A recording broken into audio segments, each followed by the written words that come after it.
Welcome back, everyone. My name is Holden, and I am your host for the Youth Unmuted podcast. This is a team-led podcast with the Boys and Girls Club of Benton County, where we share unique stories that relate to today's youth. Let's get started. All right. Welcome, everyone, to Youth Unmuted. Today's guest is someone whose work has impacted millions of young people across the country. I'm excited to welcome Jim Clark, President and CEO of Boys and Girls Clubs of America. Jim oversees an organization near and dear to my heart. An organization that is dedicated to creating safe, supportive environments where kids, teens can learn, grow, and discover who they are meant to be. We are thrilled to have him join us to talk about youth leadership, opportunities, and what it truly takes to support the next generation. Welcome, Mr. Clark. Well, thanks for having me on, Holden. It's great to be here with you and certainly talking about the Boys and Girls Club mission and young people like you that have been successful coming through our programs. So it's a delight and honor to be part of this today. Yeah, absolutely. Thank you. It's an honor to have you. And so as we get started, what inspired you to join the Boys and Girls Club movement? Well, it really started quite a long time ago when I was a young person working for a company, a printing and publishing company in Milwaukee, Wisconsin.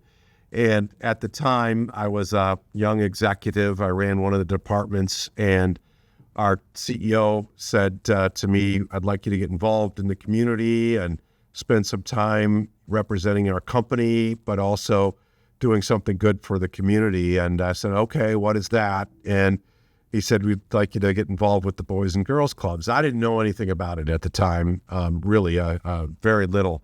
And I said, sure, I'd be happy to. And I thought, well, this is like a great thing because I had a lot of employees at the time in the city, and I thought this would be a great way to develop a future workforce. So something that's really a hot topic today.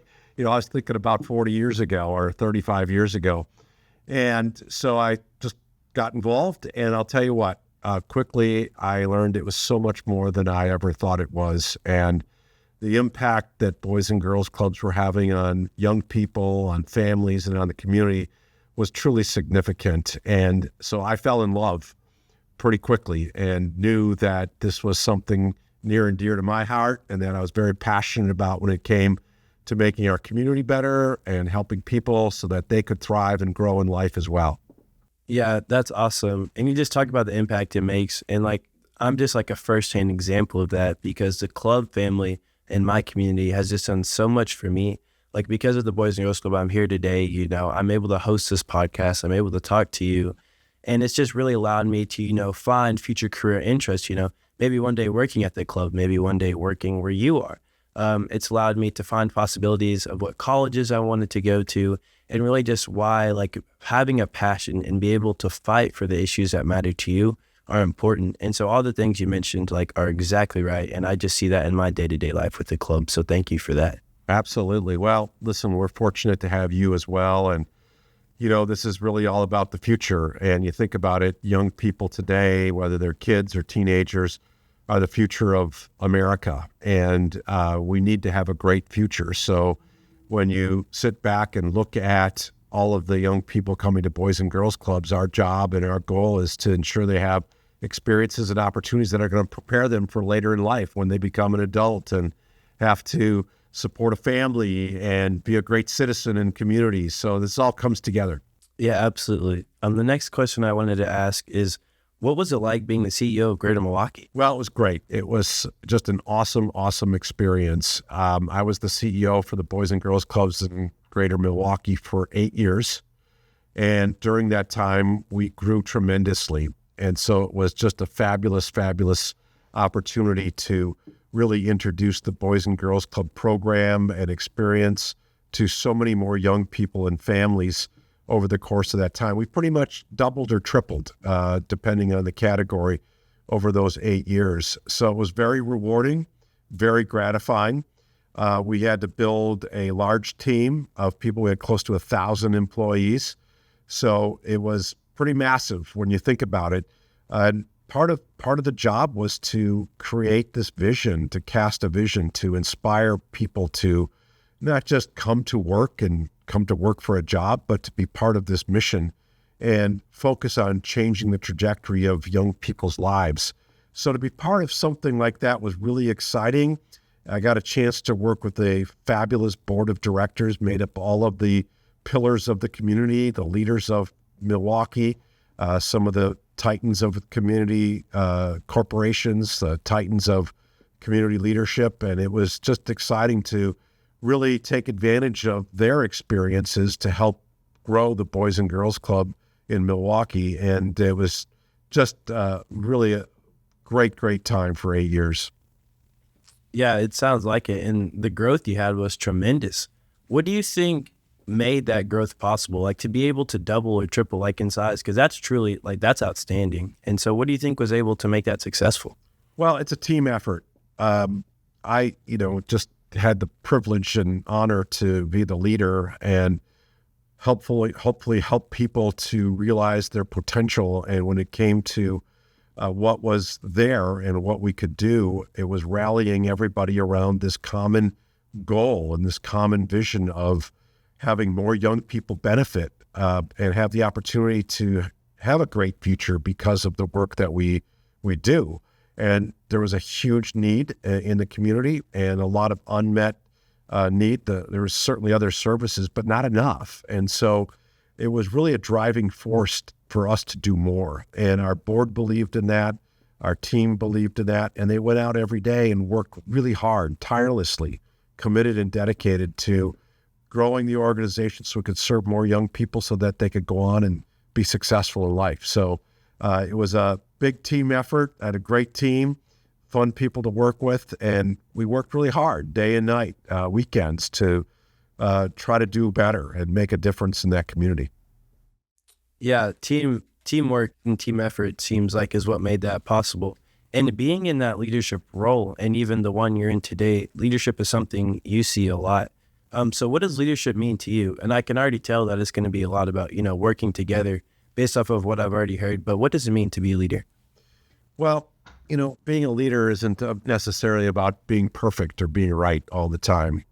It's really about navigating and about listening, and it's about caring, and it's about setting a vision, putting a strategy in place, and then getting people excited about it and rallying them around what's possible and what's out there.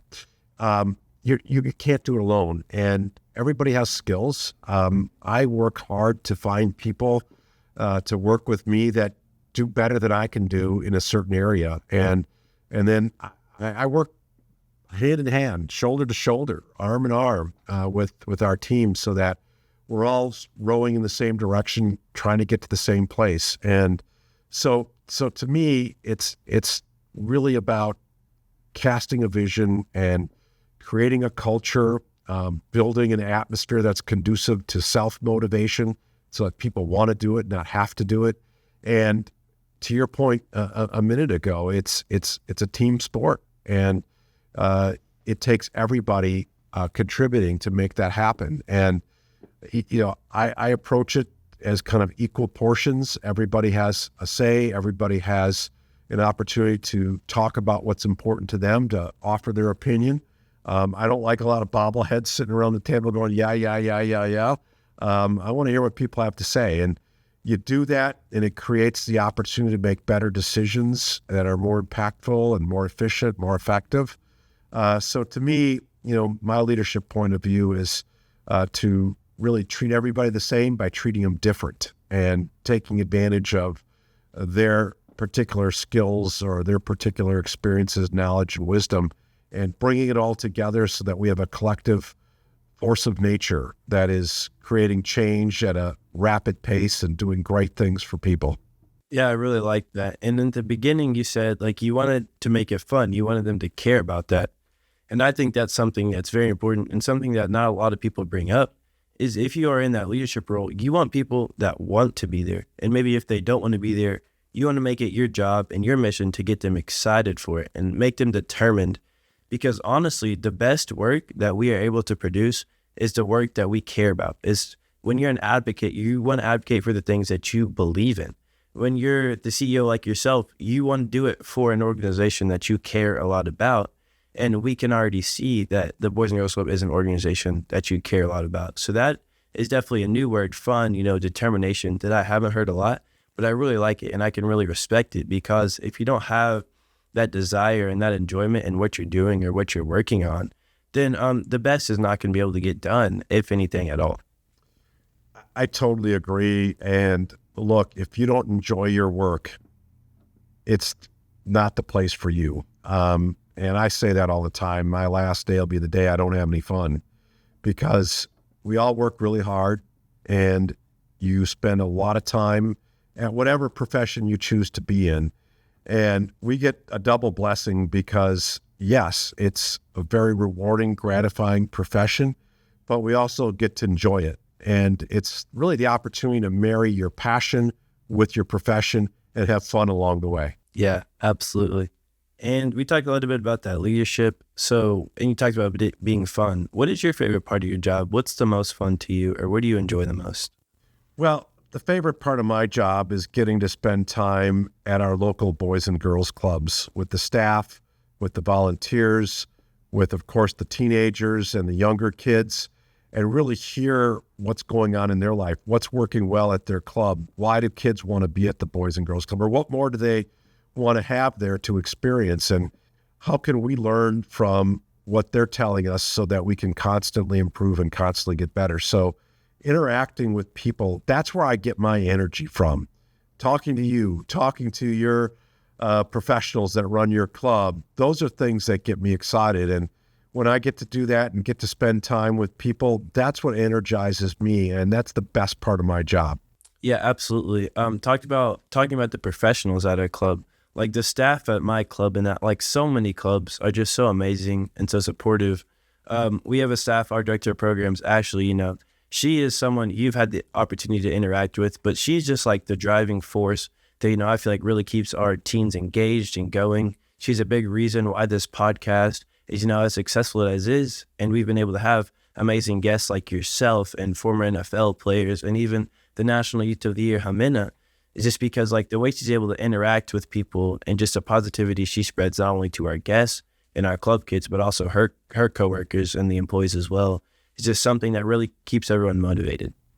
Well, the staff is the lifeblood of Boys and Girls Clubs. And, behind every young person, there's a staff member that has invested in that young person, that cares about that young person, that helps them through moments they didn't think they could survive. And that's what makes Boys and Girls Clubs really special. We're unique, in our model, and we have paid professionals, 77,000 of them across the country, that work with young people every single day. And it provides that level of continuity, like you talk about Ashley, and consistency and stability. And so they get to know everybody and get to know their lives so that they can be the most impactful and helpful possible. And you talked about getting to go back to those local clubs. So I want to know, what was your life like as a teen? And did you ever imagine that you'd be able to run an organization and be the CEO?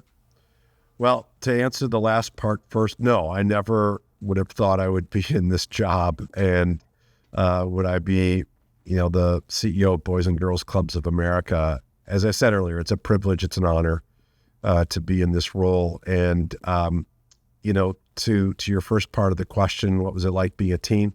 So I grew up, very middle class at the time. I had 3 brothers and a sister, so there's 5 kids in our family. We're all 2 years apart.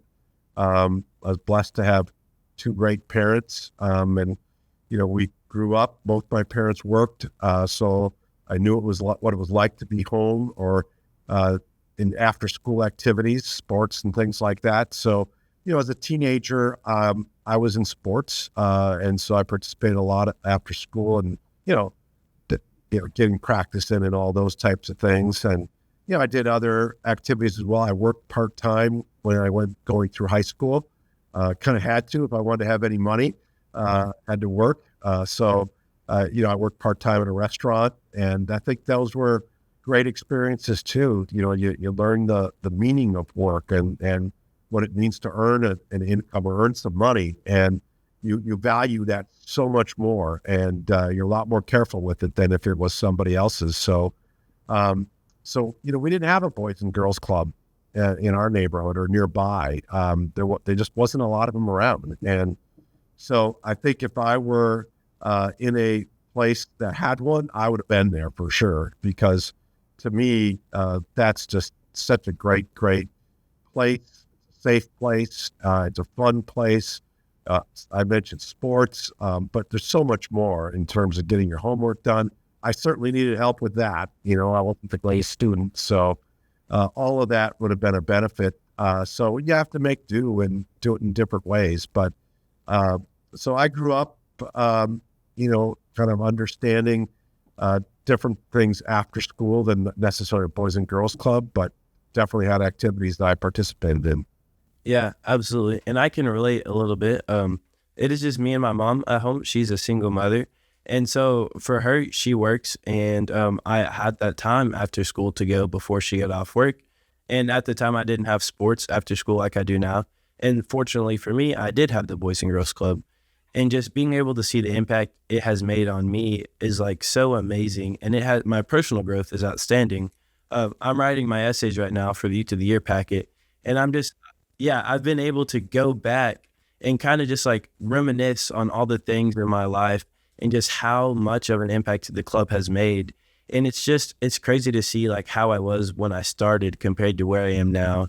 I work too. I work at a restaurant. I work at Sonic. And yeah, you're definitely correct. The value of a dollar has definitely changed for me. And if I need that spending money, like I know that I have it now because I have a work ethic that has been instilled from the Boys and Girls Club and from my mom, who worked hard as well.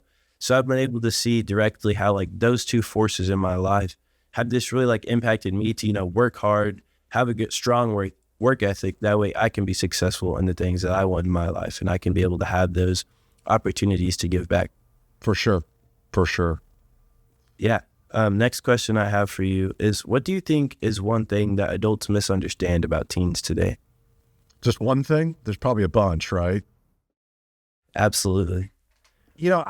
I think, in a general sense, and this is probably true for many generations, adults don't tend to listen as much as they should to teenagers, especially, and what they're really trying to say.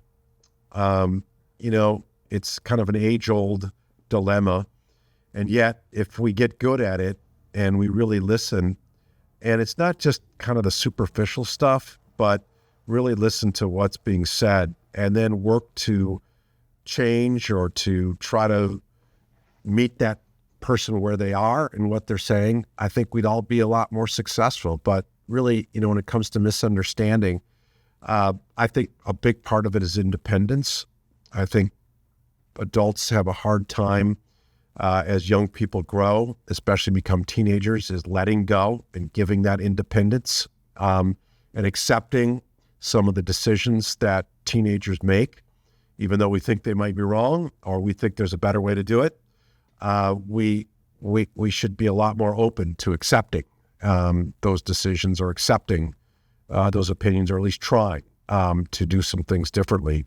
It's hard because we've grown up, we've gone through it. We think we know best, but not always. So I think that's one. I'd say another big one is, times have changed, and we didn't have cell phones growing up. We had a phone on the wall in our house, and for a long time it was a rotary dial. And so this is a new era when it comes to information, when it comes to how you get your news, how you communicate. And I think adults don't really appreciate that. They don't understand it, and they don't appreciate it. So trying to do a better job, at least I try to do a better job to appreciate all of that and understand that information, news, and communication is totally different than what it was like for us growing up, or even as it is today. We're still big email users. Most teenagers aren't, right? So we've got to change and communicate and transfer information in ways that they're used to or that they gravitate to. Yeah, absolutely. And going back to your first point, is just like some students or teens, they just don't feel heard when it comes to those adults. Or maybe like for me at the beginning, I didn't believe I had an opportunity.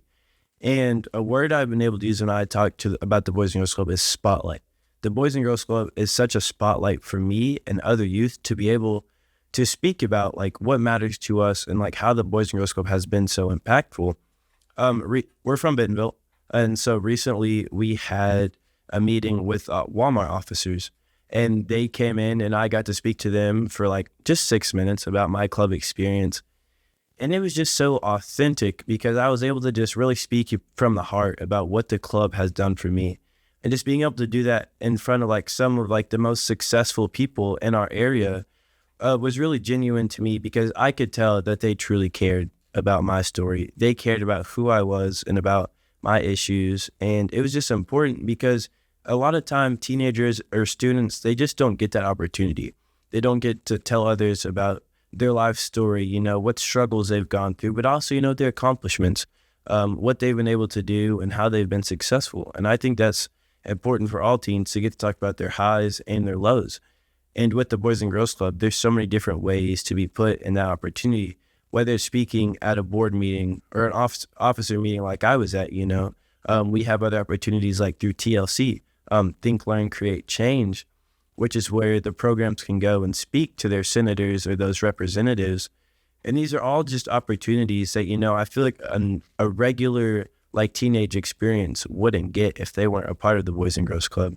I know I wouldn't have. There would be so many lost opportunities that I wouldn't have, so many places I wouldn't be able to speak in front of, so many connections I wouldn't have been able to make if it wasn't for the Boys and Girls Club. And so you're saying these things that like need to be changed. And I feel like the club has already made that change. The club is already taking that step and maybe leading that progression of really making sure teen voices, not even teens, but just children and youth in general, to make sure that their voices are heard and that they feel safe and accomplished and understood. And I just think that is something that is genuine about the club, that is authentic, that is unique, because not every organization, not every person believes that, and they don't show that, but the Boys and Girls Club does across all varieties, not just in my community, but others as well. Well, you're so right. And, you know, that Think, Lead, Create, Change is really a great program because it's about young people, teenagers, really coming up with something that they think is important in their community, that they think is important, and they want to change in their community. And this program allows you and others to do that. And to me, that's listening, right? That's kind of what I was talking about in terms of that topic. I may not think they're important, but you do. And so being able to implement or do something about that is really cool. And I think that's exactly what I'm talking about. Yeah, absolutely. And another program is the Youth of the Year program, because every youth that goes through that, they get to have a platform. They get to find a passion that is important to them and that they're able to advocate for.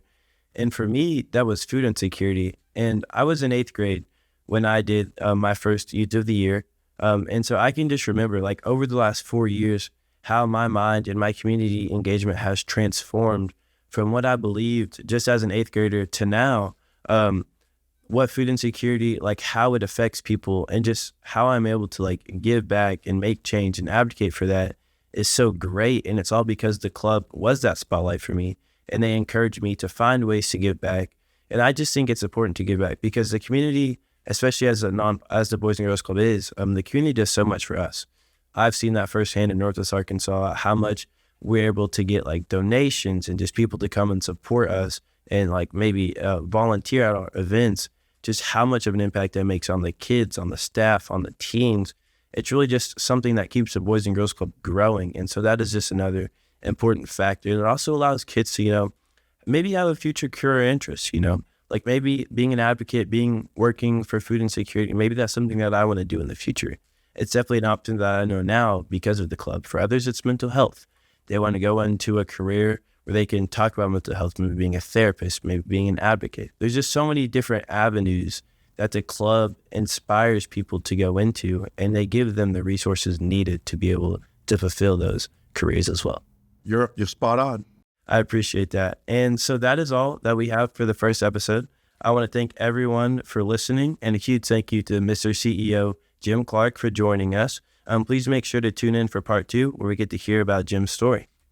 Thank you all for tuning in. Again, I am Holden, your host. Please like this video and subscribe to Youth Unmuted wherever you get your podcasts. Until next time, peace.